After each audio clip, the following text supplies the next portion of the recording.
Hi, my name is Madison Ricketts. I go to Chattahoochee Tech, and I am in ECCE 1103.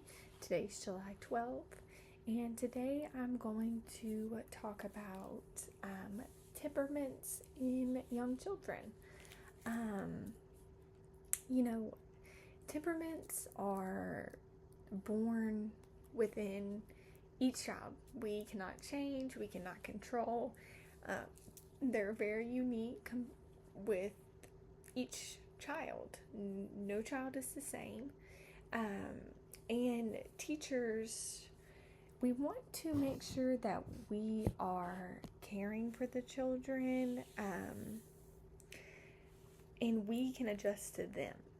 They don't need to adjust to us, we need to adjust to them. And that's also how we can build relationships with them, is when they learn, like, okay, they are listening to me, they are trying to help me. So that's just a couple things that we're going to talk about today. Like with a child, their temperament could be very, it depends on how they like to react. So some kids have very high activity levels, some have very low. Their moods, I'm sure we all know, toddlers have very different moods. You can tell each day that child may be different, or they may be the same. That's just who they are.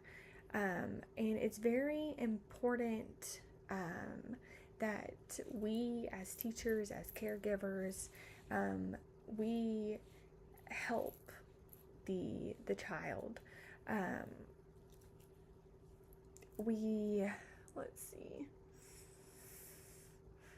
We could help, a shy child who we know is kind of plays by themselves, kind of is very quiet.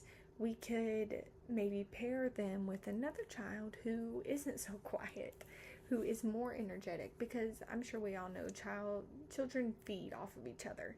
And that only not helps with us, it helps with them. It combines their temperaments and it helps them build our relationships. We just have to understand that each child is different, and as teachers we have to respect that not all children are the same. And I did want to talk about, just very briefly, there is low reactors and big reactors with temperaments. So I was reading a couple things in the 0 to 3 link article. So like for low reactors, we can have, when we're playing with music, we can turn the volume up a little bit slower. We can, have them draw, play, dance, but just be very mindful to not overstimulate them, because we don't want any children to feel, off.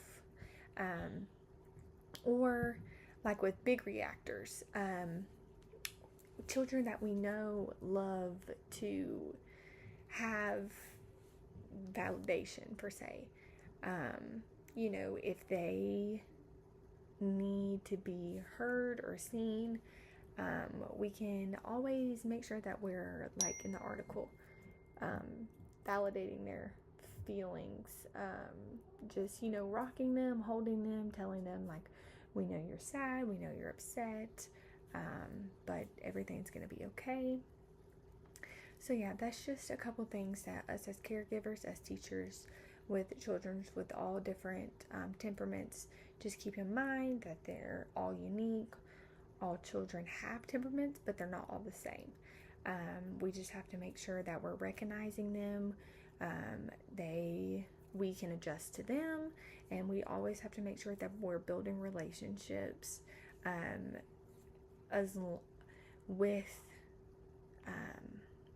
through temperament awareness. Just make sure that we're just keeping the children safe and happy.